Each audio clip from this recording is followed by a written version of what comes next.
What's going on, Guardians? Briar Rabbit here. Welcome to Shard It or Keep It, the series where I make an argument both for and against dismantling an item, and you make the decision. A quick note before we get going. Moving forward, I am putting this series even further in your hands. In the past, I have selected a weapon and put it up to you to vote on whether to keep it in the vault or dismantle it forever. In the future, I want even more input from you guys, meaning I want to know which weapons you would like to see featured on the next episode.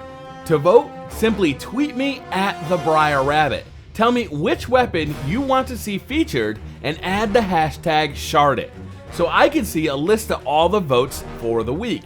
When it's time for creating the next episode, I will tally up all the votes and pick from the most popular for the show. This week, we will be making the big decision for one of the most controversial weapons in the game, Felwinters Lie. But first, let's take a look at last week's weapon, Deadshot Luna SR1. The Deadshot is a legendary scout rifle purchased from the Dead Orbit vendor in the tower. It's classified as a high rate of fire, low impact scout. Perks on mine include full auto, hand-laid stock for increased stability but reduced range, and spray and play increase the reload speed of this weapon when the mag is empty. Arguments for keeping this weapon included: the full auto perk makes this weapon feel like an auto rifle that does pretty decent damage. It reminds me of the days when the Suros regime was the top dog in the Crucible, and that was fun.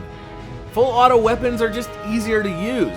Using this weapon allows me to focus on aim and positioning, not timing my trigger pulls correctly. This gun is also fun. It feels dynamic. It's got good reload speed, good range, and I love the sights. It's not perfect, but it's really cool. Arguments for dismantling this Dead Orbit gem? Well, it may be fun, but in the Crucible's current meta, it's definitely not top tier. In a fair fight against the truly OP stuff like Thorn, The Last Word, or Red Death, you're gonna lose a lot of gunfights. It's good, but it's not great. In PvE, it's not even really that good. The damage per second this gun provides is just too low, and when compared to other scout rifles in PvE, it's got some really stiff competition. Might of Multi-Tool, Vision of Confluence, or the Fang of Your Ute are all much better weapons for dealing with the Minions of Darkness. Once the arguments were made, I put the decision in your hands, and as usual, you guys did not disappoint. The official Mike Z said, "Shard it. Other weapons, not just the exotics like Gellion's Demise and the Scholar, have a faster time to kill in PvP and do more damage in PvE. Beyond Falcon Gaming said, "I think keep it. It's the closest you'll come to a pre-nerf auto rifle." And Robert Rubin said, "I have nothing witty to say. Shard it." In the end, with 117 votes for Shard it and 168 votes for keep it, the Deadshot Luna keeps its place in the vault. Felwinters Lie is as controversial as it is powerful. Released early in 2015 and earned by competing in the Iron Banner, the Felwinters Lie set a new standard for shotguns in Destiny's Crucible mode.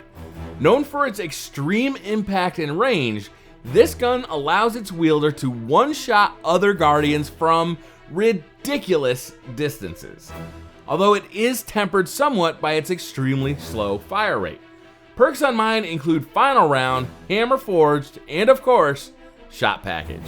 Okay, so let's get this out of the way right off the bat. Across the internet, there are hundreds of videos, forum posts, comics, even songs explaining why this gun is OP. So why, on God's green earth, would I ever dismantle it? Spite.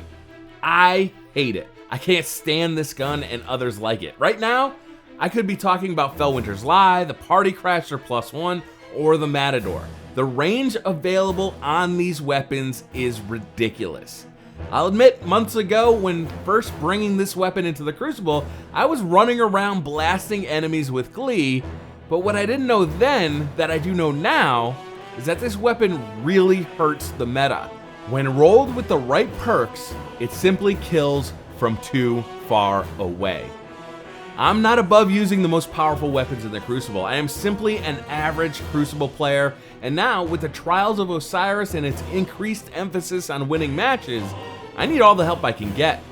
but it's frustrating. In every match you see the same weapons over and over, with one of the biggest offenders being this gun, the Felwinters Lie. Clearly I'm sick of this gun and its overuse in the Crucible, but that's not the only reason one might want to cast aside this Iron Banner prize. In House of Wolves, 2 new shotguns blasted onto the scene, each arguably better than the Felwinters for PvP play. The Matador has all the range and impact of Felwinters, but also adds a faster fire rate, and the Party Crasher +1 asks you to sacrifice just a bit of impact for an even faster fire rate. Both of these new shotguns, I would argue, are actually better than the Felwinters Lie.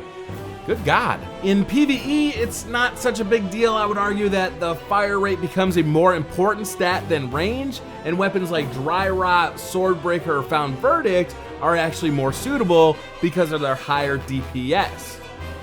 So why keep it? Well, that's obvious. It kills from insane distances in the Crucible.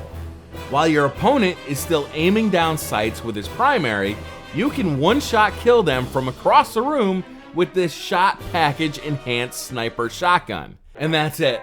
Clearly there is no real reason to dismantle one of the most powerful weapons in the game. Sure, there are now arguably better shotguns for PvP, but the Felwinters was the first and therefore the representative for this new type of shotgun.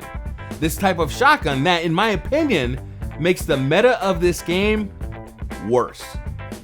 So do we keep it to compete with other Guardians who use it so much in the Crucible, or do we dismantle it out of pure spite? That's up to you. In the comments below, cast your vote. Shard it or keep it, and in the next episode, I will act upon your recommendations. Don't forget to vote for next week's weapon by using the hashtag #ShardIt on Twitter. Thank you very much for watching. Don't forget to hit that like button if you like the video, subscribe if you're new to the channel, and I'll see you guys next time.